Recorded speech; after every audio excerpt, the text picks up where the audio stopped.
Matthew just jumps into the story of John the Baptist, and there's, as you know, we've been through a lot of different authors of the Bible right now. Some of them give more detail than others for whatever reason, and Matthew just jumps right into the story of John the Baptist. He doesn't give us any idea of where he comes from and his birth, but Luke does. And I know we're not into Luke yet, but I'm going to just jump to Luke first, Luke 1, and then we will come back to Matthew 3. But I think if we're going to talk about the life of John the Baptist and his ministry that paralleled with Jesus, then we need to understand how he was born, because his birth is really pretty amazing, the story of his birth, and I think it's just worth us looking at. So let's look at Luke 1. We'll come back to Matthew. And I may do this again. I like to keep things chronological. And if we were to study Matthew 3 and then we came to Luke, we'd end up going back to the birth of John the Baptist when we've already learned who John the Baptist was. And I just think that the story of his birth is important. We're going to rewind 4 years from where we were last week. Those of you that were here last week, we were studying where the Magi comes to Bethlehem and brings gifts, 3 gifts. It wasn't 3 Magi, it wasn't 3 kings. It all started from 3 gifts, was where we get the 3 from. Gold, frankincense, and myrrh. And there is great significance behind those 3 gifts. We didn't really talk about that last week. But we're going to back up 4 years, about 4 years. And this is where we find someone else pregnant before Mary is pregnant. And so before Jesus was born, there was going to be another birth 6 months before that. And it was going to be an important birth. And if you went out on the street and asked most people, even those who don't go to church, or some that are just casual church members, or know very elementary things about the Bible, most people could tell you something about the birth of Christ. They might even be able to tell you about the virgin. She was a virgin, that Mary was able to have Jesus without the help of a man being involved. It was ordained through the Holy Spirit. And so some folks might know that. But I would say that most folks don't know this story about John the Baptist. You guys may know it, but I'm saying there's probably a lot of folks that don't know a lot about the Bible that are unaware of this birth. And there's some similarities to the birth of John the Baptist. Not all of them the same, but there's a couple. You'll pick up on a couple this morning as we go through the text. The birth of John the Baptist was prophesied just like Jesus's was. Now, Jesus's birth was prophesied thousands of years. John the Baptist, his birth was prophesied 400 years before. That's still pretty significant. Let's see, what if we did 400 years from today, what would that put us? What date would that put us? Would that put us in the 16s? 1626, right? So that would be, if someone prophesied in 1626 who was going to be the president today, that we'd be pretty impressed with that, wouldn't we? That would be like, wow, okay, somebody gave details and they were just like they said. So that's what happened here. We see in Isaiah and in Malachi, 400 years before the birth of this man we're going to talk about today, his birth was prophesied. And not only that, it was told what he would do. He would prepare the way for the Messiah. And so that's an important birth that we need to discuss. That's why I felt the necessity today to digress from Matthew 3 and just go to Luke, and then we'll come back. So in Luke chapter 1, let's start in verse 5, because that's really where this story begins that I want to focus on today. In verse 5 it says, "There was in the days of Herod, king of Judea, a certain priest named Zacharias. And in the course of the division of Abijah, and his wife was of the daughters of Aaron, and her name was Elizabeth." Now, you'll notice something that it's in this verse that we should appreciate. Those of you that have been on our class for a while know that oftentimes when we start in a story, we have to kind of guess of where the timeline is. We're not always given details. Luke, you'll find this with Luke. Luke is a doctor. He's very specific in his writing, and he gives us a timestamp here. And he mentions exactly. We don't know the exact date, but really we get pretty close based on what he told us in verse 5 here. So this Herod that is mentioned is the same Herod that we talked about last week, if you were here. This is the Herod who was the king when the Magi come to worship Jesus and give him gifts.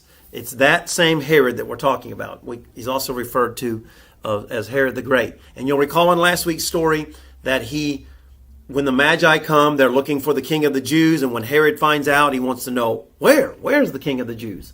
Well, when the Magi eventually find him, they're not going to tell the king. The king, Herod, asks him, when you find him, come back and tell me. Well, fortunately, the wise men were wise enough to pick up on that. And when they worship and present gifts to Jesus, they leave a different way and don't notify Herod of where Jesus is. And Herod exhibited his malice and his attributes of him being known as very evil. Remember, I told you last week that it was said of Herod that it was better to be his pig than his son, because he killed 2 of his sons and killed 1 of his wives. So this was a very ruthless man. And you'll recall that after he finds out that the Magi did not come back to him, they tricked him and don't tell him where this king of the Jews is. You remember what he does? What does he do? He orders the death of who? All of sixborn. Yep. How old? 6-year-olds. 2 years and younger. And the reason 2 years is because, remember in that story, he asks them, when did you see the star? So based on when they saw the star that would take them to Bethlehem, he estimates that Jesus, or this king of the Jews, can't be any more than 2 years of age. So he just decides to kill all the baby boys that are 2 years and younger, which illustrates the evilness of King Herod. And he had no conscience at all. As we discussed last week, God comes to Joseph in a dream and warns him, you need to leave. And so Joseph and Mary go to Egypt. Recall that I told you last week that they were able to use the money, the gifts that were given to them by the Magi. Joseph wouldn't have been able to work during this time, and he's basically on the run trying to protect Jesus. So he is able to take Mary and the child, which is Jesus, and they go to Egypt. He's able to use the monies and the gifts, the gold, frankincense, and myrrh, to use it in order to provide for accommodations, for food, for travel, so on and so forth. So God provided for them as they go to Egypt. So that gives us a little bit of background. So now here in this verse, in verse 5, now that we have a time period, we're introduced to 2 individuals, Zacharias and Elizabeth. What are we told that Zacharias does? What does it say he is? Priest. He's a priest. Now, understand this. There's a lot of priests during this time. We're told by Bible scholars that at the birth of Jesus, there would have be somewhere between 18 to 20,000 priests. That's a lot of priests. Now, you could also say, and I don't know, this is just me guessing and thinking out loud. If we think of the 12 tribes of Israel, there were some things that the tribe of Levi were exempt from. Do y'all remember anything that they would have been exempt from? Or certain things they weren't allowed to do? Can you think of anything?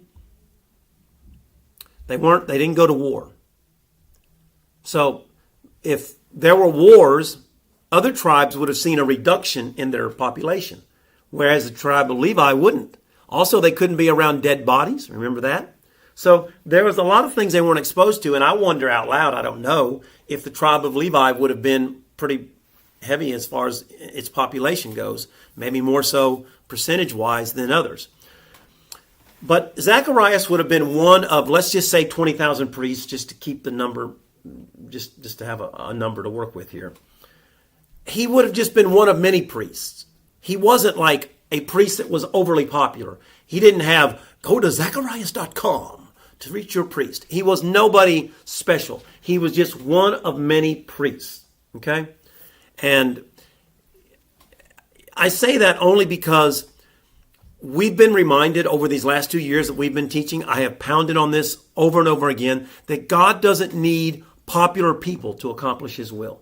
And all throughout the Old Testament we saw, and we'll see it in the New as well, that God is going to look for average people, people that were just run-of-the-mill, average truck drivers, whatever, teachers, whatever y'all do, folks that are retired. It doesn't matter. God uses average people. He doesn't need the guy that's got a website, the guy that's on TV. He can do a lot of things with just average folks.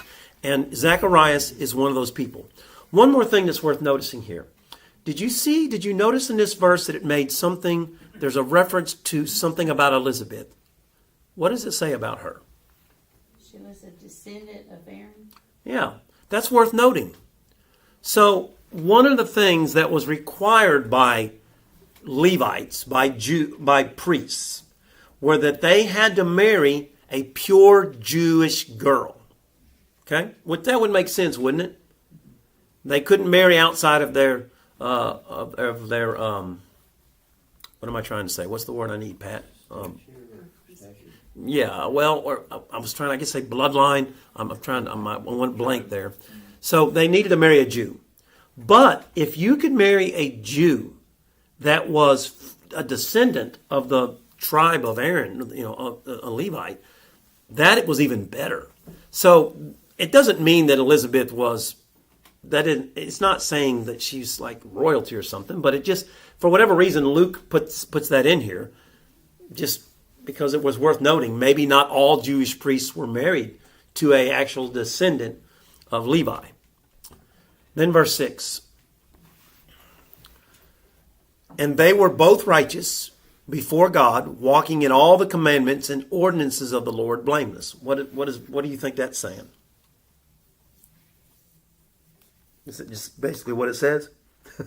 Really not much you can add to that, I guess. These people I think that the Bible is saying that they were authentic, is what I think it's saying. And I only say that because y'all know what I'm talking about. When you see people that go to church or say they're Christians, but they don't live holy. Do y'all know what I'm talking about? And we know that there's been a lot of people that don't want anything to do with Christianity today because of what? People that are hypocrites. And what we see here is that I think Luke is wanting us to understand these people weren't just going through the motions. It wasn't just because that Zacharias was born in a priestly line and that it was his job to be a priest and that's what he was supposed to do. He really loved God, and so did Elizabeth. They were authentic, holy people. They didn't just go through the motions. They spent personal time praying to God. They read the Torah. They loved the Lord. And I think that's what this verse is saying. Verse 7. And they had no children, no child, because Elizabeth was barren, and they both were now stricken in years. Or your Bible may say advanced in years. Does anyone say it differently? In other words, very old. Okay, is that okay? So, what would that tell you? What would you guess? You would say that she's past menopause? Would you say? Would you think that's what that means? Probably. Mm-hmm. And we don't. Yeah. Thanks, Wanda. Yeah, I never been through it, so. I don't dig it all. Move along. That was good. That was really good. I love this class. I really do. So, but this is one of those things we have been through in the last 2 years. How many times have we read a passage where we've seen a woman that couldn't have children? And we know how big of a deal that was in the Jewish community. And we also remember, too, that it was a grounds for divorce. You could divorce your wife if she couldn't have children. And we see that didn't bother Zacharias. He loved his wife, and he was committed to her. But that doesn't mean that they didn't want children. The fact that we see that mentioned tells us that they wanted children. And in those days, that was an automatic. That was just an assumption. And the sooner you could have them, the better. And the more of them, the better. Verses 8 through 9, or 8 and 9. And it came to pass that he, that's the Zacharias, executed the priest's office before God in the order of his course, according to the custom of the priest's office. His lot was to burn incense when he went into the temple of the Lord. Okay. Now, as I just mentioned, you'll recall that the priests of Levi have increased greatly. We're talking upwards of probably close to 20,000 since then, and that's how many there. So there's a lot of priests, and they would have different jobs. They all have different responsibilities. But you'll recall that once a year that they went to the temple in Jerusalem, and there we have a lot of animals being killed. We're talking thousands of different animals, from anything from turtle doves to what else would be killed? What kind of animals? Sheep. What else? Yep. What else? One more. People. Goats. Did I miss one? Bulls. Okay. So a lot. It's a slaughterhouse. Sunday school. And there's a lot of responsibility with that, and there's a lot of different jobs. But there are certain jobs during this period of time that are more, dare I say, prestigious than others. And so you see that they would do lots. They would take lots. Y'all know what I'm talking about when I say take lots? Yeah. So it could be something as simple as straws or whatever. I don't know exactly what format they used here. But in order to keep it fair, because if you're the guy that's the priest that's going to, and I'm just using this as an example, I'm saying the guy that sweeps the floors, as opposed to doing something very prestigious actually in the temple, and some of them actually involve the Holy of Holies, and that's the job you wanted most. And it was said that certain jobs were just a once in a lifetime opportunity. Just think about it. If you got 20,000 priests, what are the chances that you're going to get one of the more prestigious things that you would do in the temple? And understand the temple is a massive complex. Does anybody know how many acres the temple is, the complex? Have you all ever studied this? It's somewhere between 35 and 37 acres. Have you ever been on a piece of property that's 35, 37 acres? That's pretty good size. And one of the things I'm hoping is when we get up to our new classroom, I think there's a television up there, and I'm going to find a way and see if I can put images on that screen. Because one of the things I'd love to do today is to actually have an image of the temple complex. Now, the temple complex is very deceiving because a lot of the pictures make it look small, but it's actually massive. And there's an area that's called the Court of the Gentiles. And we will get into the Court of the Gentiles at some point here in Jesus' ministry, because some 30 years from now, there's going to be a very significant thing that happens with Jesus, and he's going to be very upset around the Court of the Gentiles a couple different times. And one time there's just going to be people walking through it as a shortcut, and it's going to infuriate Jesus. There's also a place called the Court of the Women. In those days, the court of the women was for who? And women weren't allowed to go past the Court of the Women. And so there's this is a really massive area, and so there's a lot. If you're talking about an area this big, there's a lot of people needed to run it efficiently. So again, you would want certain jobs, just because we're human. There's certain things we would prefer to do, and so the Bible doesn't give us a lot of detail here. We can see in Leviticus more detail of what would actually happen in this. We're not going to go into that today.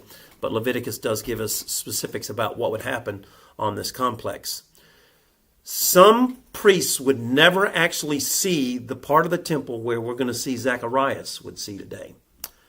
And so he was fortunate enough that when they drew lots early that morning, he was going to be the one that would get to go into the Holy of Holies to burn incense. And we'll explain that more in just a minute. He wouldn't be where the high priest is. The high priest goes behind the veil. You remember the veil is this massive, huge curtain that has no seams. And we will recall later how important that is. We won't get into that today. And only one priest could go back there. And you recall, we'll get into this a little bit, but I'll give you a little tidbit. He has to have a rope tied to him. And he's got bells tied to him. And he's only allowed to go there once a year. And if he's back there too long, what do? They pull him out because they're not allowed to go back there. Only he can. So the high priest, that one man is the only one that can do this. But there is before the curtain, there's a place where they burn coals and they put incense on it. And that's the job that Zacharias here was going to be fortunate enough to get. And it wasn't going to just be that he got lucky enough to get it. There was a reason he was going to get it. This was God ordained. And that's why I wanted us to look at this story today.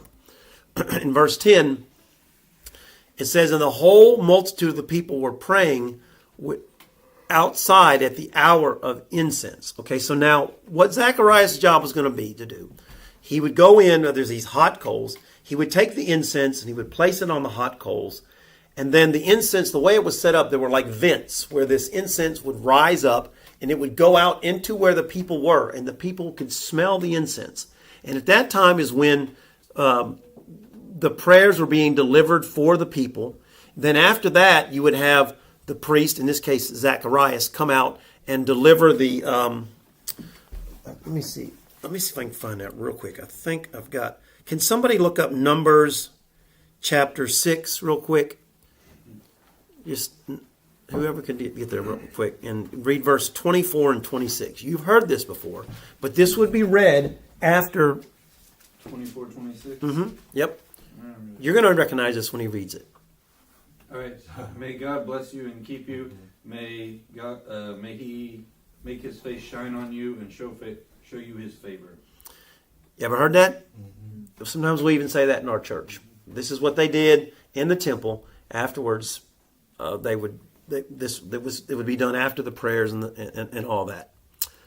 So this was the incense was just. It was kind of more symbolic. It's not anything to do with the incense. The incense is not important. The smell is not important. The smell was to let the people are praying and the priest is praying, and it's setting, I guess, an atmosphere so that it's of reverence. Of we are praying to God right now. The priest is praying on our behalf. Even David mentions it in Psalms 141. He says, "Let my prayer be set forth before you as incense." In other words, may my prayer smell good to you, God. It was kind of they're trying to appease God. So while Zacharias is performing this duty, and by the way, he would have never ever done it before. This would have been the first time he's ever done it. Some teachers say, and I'm not sure which of these is true. I'm just going to throw out there what some Bible scholars say. Some say that it's a once-in-a-lifetime opportunity based on the lots of 20,000. Others I've read say that you were only allowed to do it one time. So, in other words, if you drew a lot for this would be the only time in your life that you would ever do it. Not just because of the percentages, but that just to keep it fair, one guy wasn't going to be allowed to do it twice. I don't know if that's true, but I did. My commentary says that. Does it? Mm-hmm. Okay. What? You can only do it once. Okay. All right. So that may be true. I don't know. But we're led to believe this is the first time he's ever done it. So I only mention that because of the next verse. What's the next verse? Somebody read that. Read verse 11 through 12, or 11 and 12. And there appeared to him an angel of the Lord standing on the right side of the altar of incense. And Zechariah was troubled when he saw him, and fear fell upon him. Okay. Now, as I said, Zacharias has never done this before. But he knows enough to know this is not normal. He's probably talked to priests that have done it. They've never had an angel appear before them. There's probably a little bit of excitement. His heart rate is up because he's doing this. It's excitement that it's an honor. It's an honor to do this before God for the people. And so in this excitement and this honor that he's having, all of a sudden now we have an angel appearing before him. And I can only imagine that he's pretty fearful. Well, then we see what the angel says to him in verse 13. The angel said unto him what they always say. What do they always say? Do not be afraid. Do not be afraid. They always say that. Fear not, Zacharias, for your prayer is heard. And your wife Elizabeth shall bear you a son, and you shall call his name John. And ye shall have joy and gladness, and many shall rejoice at his birth. For he shall be great in the sight of the Lord, and shall drink neither wine nor strong drink. He shall be filled with the Holy Ghost, even from his mother's womb. And many of the children of Israel shall he turn to the Lord their God. And he shall go before them in the spirit of the power of Elijah, to turn the hearts of their fathers to the children, and to the disobedient, and the disobedient to the wisdom of the just, to make ready a people prepared for the Lord. Wow. Interesting. I think this would have probably caught Zacharias a little off guard. Notice that it says, what does he say the very first thing? Fear not, Zechariah, what? Your prayer. Have been heard. Your prayers, your petition have been heard. Now, a couple things here. I'm going to cheat because some of you know what's going to happen next. All right, he's praying in the temple, in this Holy of Holies, right before where the veil is, where you go back to the Ark of the Covenant. He's not praying for himself here. He's praying for the people, okay?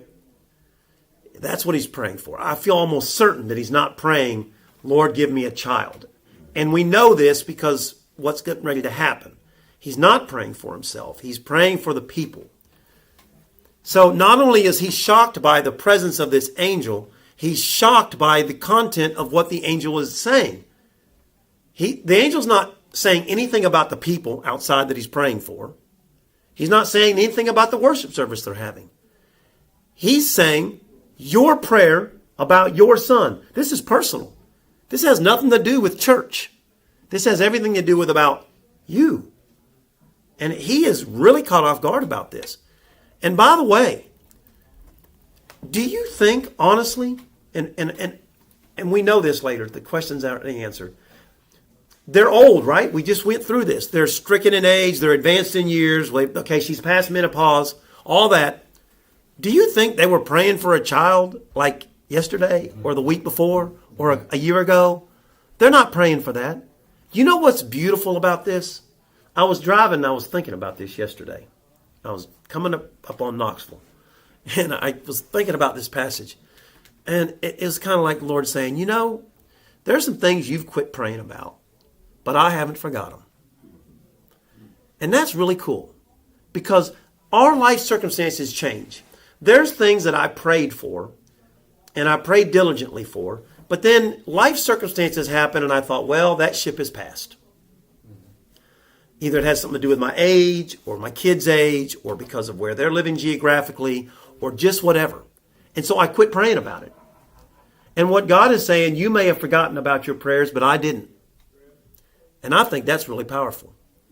So, yeah, Pat. I was going to say, he does address the prayer of the people too, because he hits him with fulfillment of Malachi.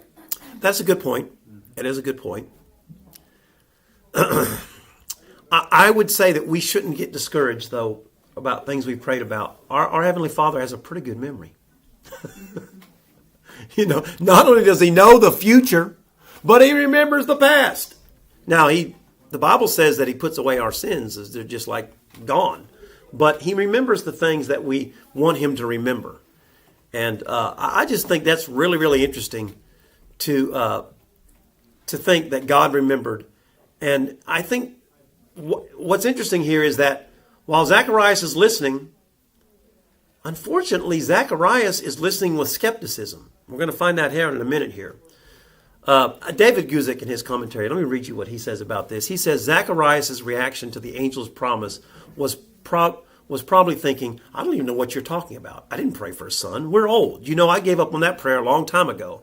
I am praying for the salvation of Israel. I'm praying that God will send the promised Messiah. Zacharias didn't know that God would answer both prayers at once and use his miracle baby to be part of sending the Messiah. And that's why I wanted us to look at this story today. This birth is an important step to Jesus' birth. That's why we have to talk about it.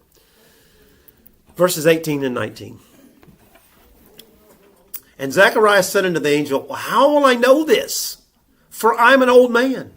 My wife is well stricken or well advanced in years. And the angel said unto him, I am Gabriel, that standeth in the presence of God, and am sent to speak unto you, to show you these things.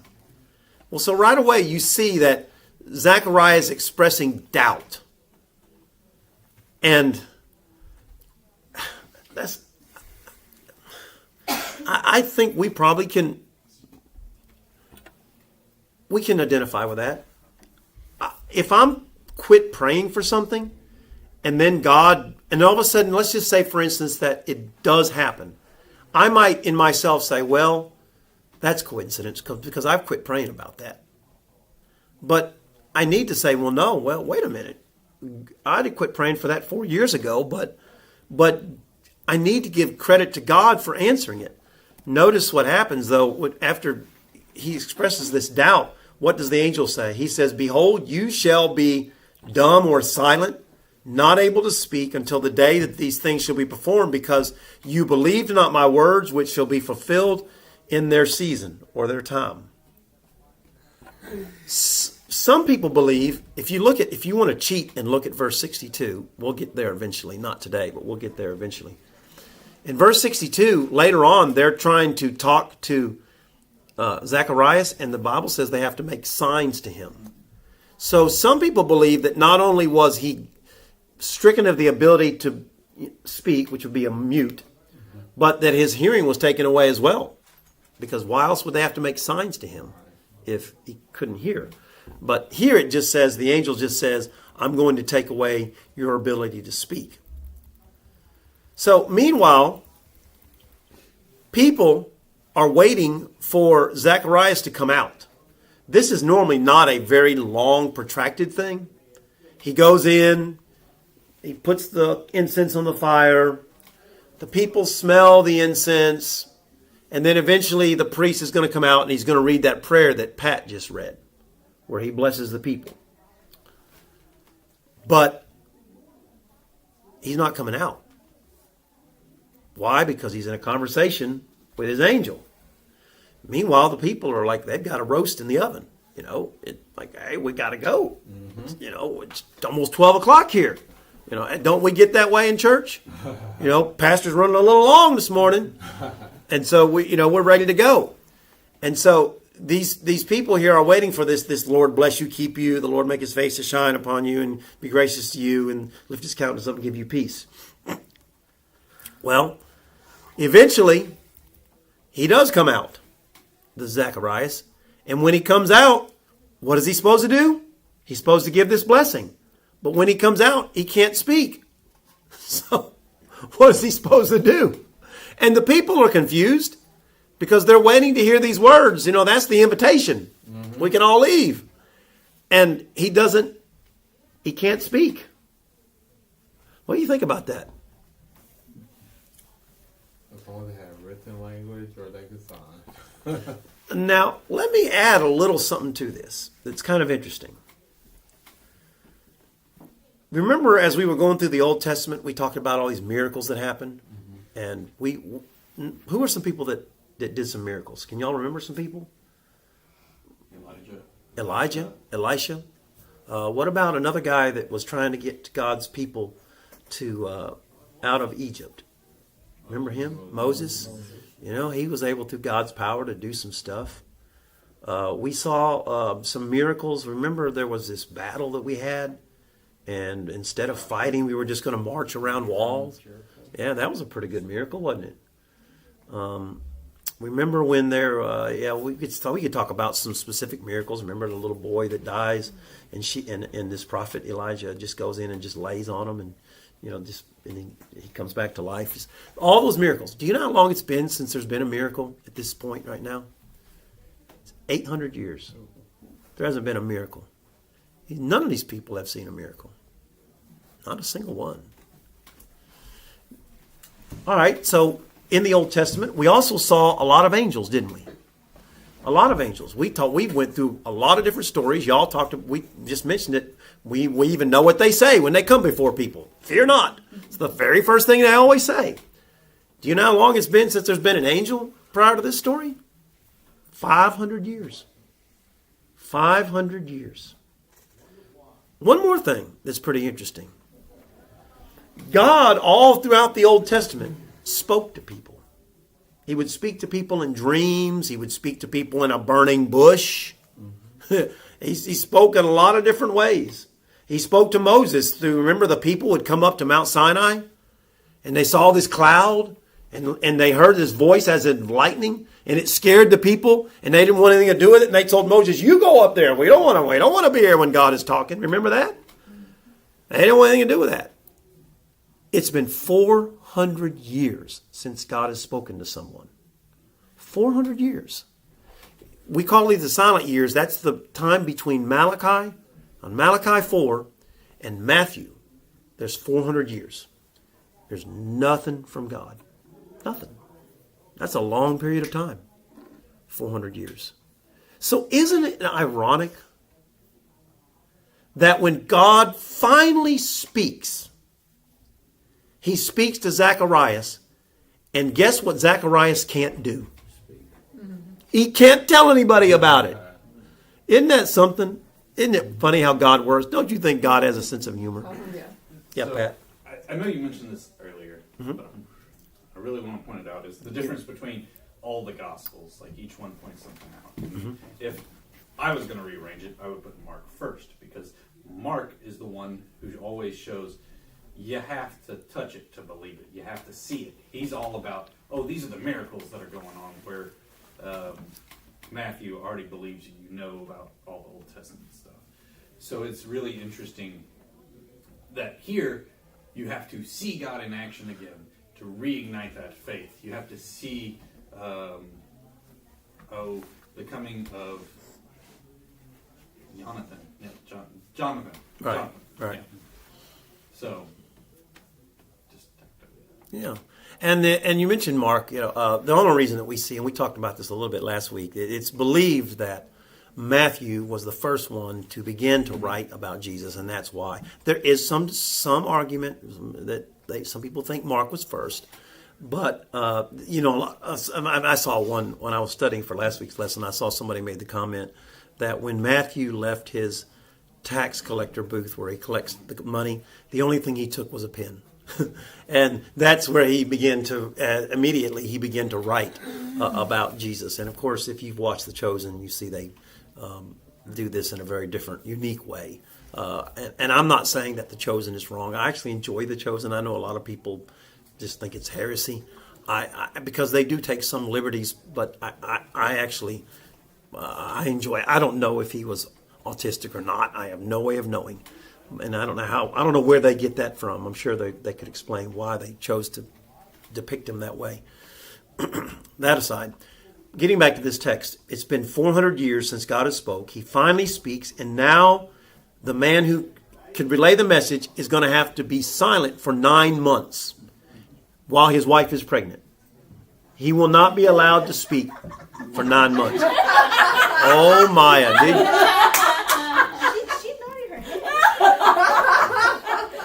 yeah. With you. And it won't help when Tommy's in here. She'll encourage this, guys. So just a heads up. Maybe might go on a 9-month cruise. And you'll be silent. Okay. Yes.